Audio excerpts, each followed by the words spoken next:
నమస్తే, welcome to Leo. మనతో ఉన్నారు AP Khammam corporation director Adusumalli Srinivas గారు. సార్ నమస్తే. నమస్కారం అండి. సార్, అన్న నందమూరి తారక రామారావు గారు ఎన్నో సినిమాలు, అదేవిధంగా రాజకీయాలు. అయితే ఎప్పటి నుంచో ఉన్నటువంటి ఒక ప్రపోజల్ ఏంటంటే భారతరత్న. వాస్తవానికి ఇప్పటికే రావాల్సినటువంటి ఒక భారతరత్న ఎందుకని రావడం లేదు అనే దానిపైన చాలా పెద్ద ఎత్తున చర్చలు జరుగుతున్నాయి. అదిగాక నిన్న చూసుకుంటే ఏపీ సీఎం అయినటువంటి ఒక చంద్రబాబు నాయుడు గారు కావచ్చు, అదేవిధంగా తెలంగాణ సీఎం అయినటువంటి ఒక రేవంత్ రెడ్డి గారు కావచ్చు, వీరిద్దరు కూడా భారతరత్న రావాలని చెప్పి కోరుకుంటున్నారు.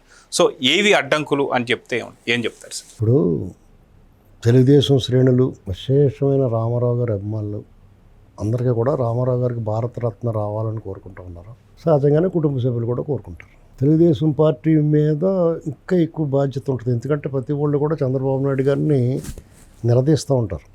ఎందుకంటే కేంద్ర ప్రభుత్వంలో ఈయన అనేక సార్లు భాగస్వామిగా ఉన్నారు.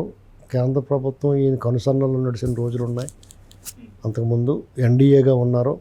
కాబట్టి చంద్రబాబు నాయుడు గారు తలుచుకుంటే అవదా అని చెప్పేసి చాలామంది నిలదీస్తారు, నిందిస్తూ ఉంటారు. అదొక కోణం. రెండు, మామూలుగానే ఎన్టీ రామారావు గారు పూర్తి స్థాయిలో అర్హుడు. భారతరత్న అవార్డు అనేటువంటిది రామారావు గారికి ఇవ్వటం అంటే తెలుగు జాతి మొత్తాన్ని గౌరవించినట్టు.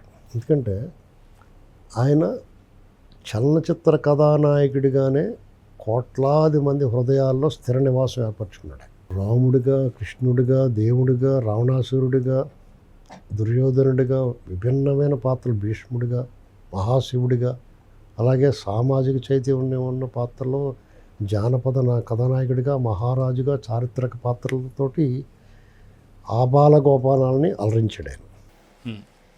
ఆయన నటుడిగానే కాకుండా, కథానాయకుడిగానే కాకుండా, చలనచిత్ర నిర్మాత, దర్శకుడిగా, ఒక స్టూడియో యజమానిగా, థియేటర్ల యజమానిగా, చలనచిత్ర సీమకి విశేషమైన కృషి చేశాడు. అభివృద్ధికి తోడ్పడ్డాడు ఆయన.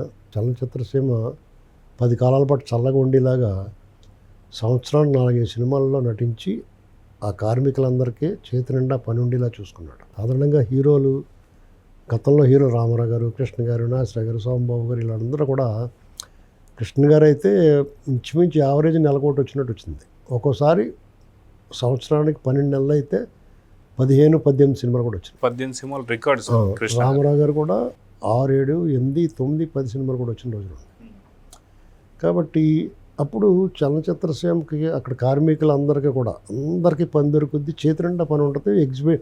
ఎగ్జిబిటర్లు కూడా, థియేటర్లు కూడా సినిమాలు ఉంటాయి. ఇలాంటి అవార్డు ఎన్టీ రామారావు గారికి వచ్చి తీరాలి. ఎందుకంటే ఆయన కేవలం చిత్ర కథానాయకుడే కాకుండా రాజకీయాల్లో ప్రజల గుండెల్లో చిరస్థాయిగా స్థానం సంపాదించుకున్నాడు. సామాజిక విప్లవాన్ని తీసుకొచ్చాడు. అనేక సంస్కరణలకు ఆద్యుడైన, చాలామంది టచ్ చేయటం కూడా భయపడే విషయాలను ఆయన అలవోకగా ప్రజలను ఒప్పించి మెప్పించి ఆయన అమలు చేశాడు. అటువంటి వ్యక్తి నీతి నిజాయితీగా నిలబడ్డాడు. ఆయన ఎక్కడా కూడా వెనకడుగేయకుండా ఆయన పరిపాలన ప్రజలందరూ కూడా రామారావు గారిని దేవుళ్ళగా చూశారు. అనివార్య కారణాల వల్ల ఆయన పదవీచ్యుతుడయ్యాడు. ఆయన పదవి అధికారం మారింది, కానీ ఆయన పట్ల తెలుగుదేశం శ్రేణులకి ఎవరికి కూడా ఆయన పట్ల అభిమానం తగ్గలేదు. ఆయన పట్ల అదే ప్రేమ, అదే అభిమానం కొనసాగుతూ వచ్చింది. ఇవాళ తెలుగు రాష్ట్రాల్లో ఉన్న అన్ని పార్టీల్లో కూడా ఎన్టీ రామారావు గారు స్కూల్ నుంచి వెళ్ళిన వాళ్ళు ఉన్నారు. అందులో ఆ పార్టీ నుంచి వచ్చిన వాళ్ళలో చూస్తే కేసీఆర్ గారు ముఖ్యమంత్రి అయ్యాడు, రేవంత్ రెడ్డి గారు ముఖ్యమంత్రి అయ్యాడు. రామారావు గారితో అనుబంధం లేకపోయినా రేవంత్ రెడ్డి గారికి ఆ పార్టీ నుంచి వచ్చి ఆయన కూడా ముఖ్యమంత్రి అయ్యాడు. చంద్రబాబు నాయుడు గారు ముఖ్యమంత్రిగా ఆయన తర్వాత కంటిన్యూ అవుతూ ఉన్నాడు. ఇంకా అనేక మంది ఎమ్మెల్యేలు, మంత్రులు రాజకీయంగా చాలా ఉన్నత స్థాయికి చేరుకున్నారు. ఇలాంటి పరిస్థితుల్లో ఇవాళ ఉన్న సిచ్యువేషన్ ఏంటంటే, ఇదొక గొప్ప మలుపు. ఇవాళ 2 తెలుగు రాష్ట్రాల ముఖ్యమంత్రులు, ఇది మొట్టమొదటిసారిగా జరుగుతుంది. ఎన్టీ రామారావు గారికి భారతరత్న ఇవ్వాలని డిమాండ్ చేస్తున్నారు. చంద్రబాబు నాయుడు గారు అంటే తెలుగుదేశం పార్టీ, ఆ పార్టీ వ్యవస్థాపక అధ్యక్షుడు, ఎప్పటికప్పుడు ప్రతి మహానాడులో తీర్మానం చేస్తున్నారు. ఇవాళ కూడా తీర్మానం చేశారు, ఇంకా గట్టిగా అడిగారు. అయితే ఈయనకి బలం అగ్నికి ఆయువు తోడైనట్టుగా రేవంత్ రెడ్డి గారు కూడా ఇక్కడ తెలంగాణ ముఖ్యమంత్రిగా. రేవంత్ రెడ్డి గారు అయితే రామారావు గారి విగ్రహాన్ని హైదరాబాద్ నడిబొడ్డు అమీర్పేట చౌరస్తాలో మైత్రివనం దగ్గర ఎన్టీఆర్ సర్కిల్ నామకరణం చేసి ఆయనకి ఎన్టీఆర్ విగ్రహాన్ని ఆవిష్కరించాడు నిన్న. దానికి జూబ్లీహిల్స్ ఎమ్మెల్యే నవీన్ గారు, రేవంత్ రెడ్డి గారు, పిసిసి అధ్యక్షుడు మహేష్ గౌడ్ గారు, వీళ్ళందరూ కూడా హాజరయ్యారు. అనేక మంది ఎమ్మెల్యేలు, పూర్వ తెలుగుదేశం ఎమ్మెల్యేలు, తెలుగుదేశం శ్రేణులు, సానుభూతి పరులు చాలా సంతోషించి ఒక కార్యక్రమం, ఒక పక్క మహానాడు సూపర్ సక్సెస్ అయ్యి నూతన విధానంలో వర్చువల్గా హైబ్రిడ్ మహానాడు సూపర్ సక్సెస్ అయిన జోష్, లోకేష్ గారు వర్కింగ్ ప్రెసిడెంట్గా నియమించబడ్డ తర్వాత బాధ్యతలు తీసుకున్న తర్వాత జరిగిన మొట్టమొదటి మహానాడు, 33% మహిళలకు రిజర్వేషన్ ప్రకటించడం, మేము అమలు చేస్తానంటాం. రామారావు గారు ఆడపడుచులకు ఏదైతే ఆయన ప్రాధాన్యతనిచ్చాడో అదే ఆయన ఆశయాన్ని కొనసాగిస్తా మహానాడులో ఒక తీర్మానం చేయటం, నిర్ణయం తీసుకోవడం. అలాగే ఫిజికల్గా ఏటా జరిగే మహానాడులో 10 లక్షలు, 13 లక్షలు, 12 లక్షలు, హైయెస్ట్ ఒంగోలు 13 లక్షలు. ఈసారి 20 లక్షల పైన హాజరు అటెండెన్స్ నమోదైంది. 280 పైగా క్లస్టర్స్లో. అలాగే ప్రసంగాలన్నీ క్లుప్తంగా ఆద్యంతం ఆకట్టుకునేలాగా, సామాన్య కార్యకర్తకు కూడా వేదిక మీద మాట్లాడే అవకాశం, ఎక్కడికక్కడ క్లస్టర్స్లో అదే ప్రధాన వేదికగా ఎవరికాళ్ళు అనుభూతి చెందారు. ఇదంతా ఒక రకమైన జోష్లో ఉన్నారు టీడీపీ శ్రేణులు. అదే సమయంలో చంద్రబాబు నాయుడు గారు భారతరత్న డిమాండ్, ఈ ఒక పక్కన తెలంగాణ ముఖ్యమంత్రి గారు, ఇక్కడ ట్విస్ట్ ఏంటంటే కాంగ్రెస్ ముఖ్యమంత్రి రామారావు గారు ఆయన బతికున్నంతకాలం కాంగ్రెస్ మీద పోరాడాడు ఆయన. ఇక్కడ ప్రాంతీయ భేదాలు లేకుండా, పార్టీల విభేదాలు లేకుండా అతీతంగా రామారావు గారు అనేటువంటి వ్యక్తి గురించి రేవంత్ రెడ్డి గారు, చంద్రబాబు నాయుడు గారు, మీరు నేను మాట్లాడతాం కాదు, రామారావు గారి గురించి ఒక కాంగ్రెస్ ముఖ్యమంత్రి మీకు ఆ రకంగా రామారావు గారి గురించి మాట్లాడడం అనేటువంటిది గూస్ బంప్స్ వచ్చినాయి అందరికీ.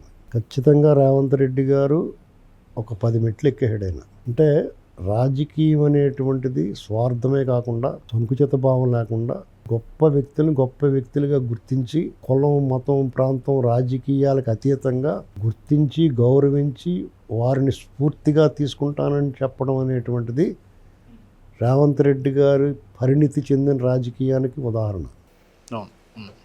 కాంగ్రెస్ అధిష్టానం రేవంత్ రెడ్డి గారిని తెలంగాణ ముఖ్యమంత్రిగా నియమించడంలో ఏమాత్రం పొరపాటు చేయలేదు. వాళ్ళ నిర్ణయం 100% మార్కులు సంపాదించుకున్నారు వాళ్ళు కూడా. ఇవాళ రేవంత్ రెడ్డి గారి అశేషమైన ఎన్టీఆర్ అభిమానులు ప్రేమకు పాత్రుడయ్యాడు. ఒకవేళ ఏదో తూతూ మంత్రంగా నామకహ ఒక విగ్రహం పెట్టి ఆవిష్కరించడం కాకుండా ఒక రకంగా పండగలా చేశాడు ఆయన. ఆ ఎమ్మెల్యే నవీన్ గారు కూడా. ఇది ఖచ్చితంగా దానికి రుణం తీర్చుకుంటారు తెలుగుదేశం సానుభూతి పరులు, రామారావు గారి అభిమానులు. ఎందుకంటే రామారావు గారిని అంత ప్రేమించి వీళ్ళకి అంత గౌరవం ఇచ్చిన రేవంత్ రెడ్డి గారి రుణం ఖచ్చితంగా తీర్చుకుంటారు. ఇక భారతరత్న అవార్డు ఎందుకు ఆగుతుంది? నా అందరి అనుమానం ఏంటంటే ఎండు ఖర్జూరు పెక్క క్లెయిమ్ చేసుకుంటుందేమో అని. రామారావు గారు మా స్వామివారు, నందమూరి, లక్ష్మీ పార్వతి అని చెప్పుకుంటుంది కదా. అలాంటి సందేహాలు ఏమన్నా పటాపంచులు అయిపోతే ఏమీ మొహమాట లేకుండా కేవలం డైరెక్ట్గా ఎన్డీఏ ప్రభుత్వం ఉంది కాబట్టి చంద్రబాబు నాయుడు గారు నేరుగా వాళ్ళు చెప్పచ్చు, చేయించుకోవచ్చు. కుటుంబ సభ్యులు మాత్రమే, కొడుకులు, కోడళ్ళు, కూతుళ్ళు, అల్లుళ్ళు, ఆ కుటుంబాలు, వాళ్ళ మనవళ్ళు వాళ్ళందరూ వస్తారు, వాళ్ళే తీసుకుంటారు అని చెప్పాలి.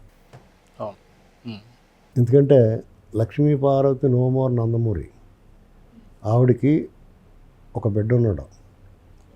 తన ప్రేమని వీళ్ళందరికీ పంచడానికి, వీళ్ళు ఎక్కువ సంతానం కాబట్టి ఆవిడ ప్రేమ సరిపోదు వీళ్ళకి. కాబట్టి ఒకడే కొడుకు కాబట్టి అతనికి పంచుకుంటే చాలు.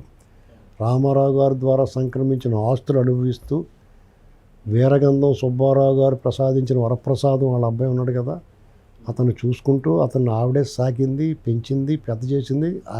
అతన్నే కొడుకుగా భావిస్తూ అతను కూడా అతను తల్లిగా భావిస్తున్నాడు. వీరగంధం సుబ్బారావు గారు చనిపోయే వరకు తన భారీగానే భావించాడు. నన్ను మోసం చేసి వదిలిపోయిందని ఆ ఆత్మ క్షోభించింది.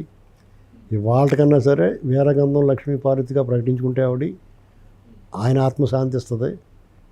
ఎవరిది? వీరగంధం సుబ్బారావు గారిది. ఆవిడ అవసాన దశలో వార్ధక్యం మీద పడిన తర్వాత, శరీరం ముడతలు పడిన తర్వాత ఇంకా ఆవిడ కూడా శాపనాకారాలు, దుర్భాషలో, ఈర్ష్య, ద్వేషం, నువ్వెవడు అసలు ఇవన్నీ మాట్లాడతాను కళ్ళ కుటుంబం మీద చంద్రబాబు గారు మాట్లాడు, నువ్వెవరు? Who are you?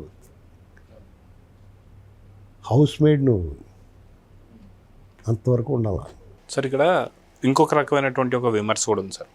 వాస్తవానికి ఎన్టీ రామారావు గారు ఏదైతే కాంగ్రెస్కి, మీరు ఇందాక చెప్తున్నట్టు కాంగ్రెస్కి వ్యతిరేకంగానే ఆయన పార్టీ పెట్టాడు. వాస్తవానికి తెలుగోడి యొక్క గౌరవాన్ని నిలబెడటానికి పార్టీ పెట్టాడు. సో ఇలాంటి దశలో ఆయన తెలుగుదేశం పార్టీ పెట్టాడు కాబట్టే కొంత రాజకీయమైనటువంటి యొక్క విమర్శలు ఉన్నాయి కాబట్టి ఆయనకు భారతరత్న ఆగిందని చెప్పేసి అంటున్నారు. అదే ఒకవేళ సినిమాల వరకే ఉండుంటే మటుకు ఇప్పటికి ఎప్పుడో వచ్చేసి ఉండేదని చెప్పేసి కూడా అంటున్నారు. అది కూడా ఉంటుంది, రాజకీయాలు కూడా ఉంటాయి ఇందులో. కానీ ఆ రాజకీయాలు ఇయర్స్ గడిచి కొలిది రామారావు గారి ఇమేజ్ ఆకాశం ఇప్పుడు 103 సంవత్సరాలు అయింది ఆయన పుట్టి, 30 సంవత్సరాలు అయింది ఆయన మరణించి. ఇవాళకి జనం గుండెల్లో నిత్యనూతనంగా ఉన్నాడు, ఆయన సజీవంగా ఉన్నాడు. కాబట్టి ఏదో ఒకనాడు జనాలందరికీ కూడా అవగతమవుతుందండి.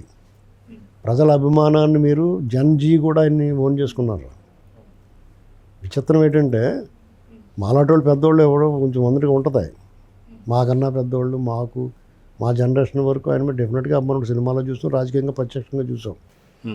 మీ వయసు నుంచి ఇంకా కింద 25-30 ఏళ్ళు ఉన్న వాళ్ళకి ఆయన ఎలక్షన్స్ కానీ ఆయన ప్రచారం కానీ ఏమేమి తెలియదు. ఏదైనా టీవీలో గట్రా ఏదైనా చూడటం, పేపర్లో చదవటం ఇవన్నీ ఇలాంటి పెద్దలు మాకు ఏమైనా చెప్తే వినటం తప్ప. కానీ ఇవాళ జన్జీ కూడా ఆయన్ని ఎన్టీ రామారావు గారు అనేటువంటి తెలుగువారి ఐకాన్, ఆత్మగౌరవ పతాకాన్ని రెపరెపలాడించిన వ్యక్తిగా గుర్తుపెట్టుకున్నారు. రేవంత్ రెడ్డి గారు ఇంకో మంచి మాట మాట్లాడాడు. బిఆర్ అంబేద్కర్ రాజ్యాంగ నిర్మాత, ఉక్కు మహిళ ఇందిరాగాంధీ గారు, అలాగే ఎన్టీ రామారావు గారు, ఈ ముగ్గురు జాతి రత్నాలని చెప్పాడు ఆయన. డెఫినెట్గా తెలుగువారికి, 2 తెలుగు రాష్ట్రాలకి, తెలుగువారు అందరిలో ఈయన్ని ఎన్టీ రామారావు గారి పట్ల అభిమానాన్ని, ప్రేమని, ఆదరణని ఆయన వ్యక్తపరిచినందుకు మనందరం కృతజ్ఞులై ఉండాలి, ఒక తెలుగువాడిగా గర్వించాలి. ఆయనకి భారతరత్న ఇవ్వడం అనేటువంటిది అత్యంత ఆవశ్యం. ఇస్తే ఇచ్చిన వాళ్ళకి గౌరవం. సో చూద్దాం సార్, ఖచ్చితంగా అతి తొందరలో భారతరత్న ప్రకటించాలి అన్న ఎన్టీఆర్ గారికి అని చెప్పి అయితే కోరుకుందాం. నమస్తే sir. Please subscribe to Leo News for more videos.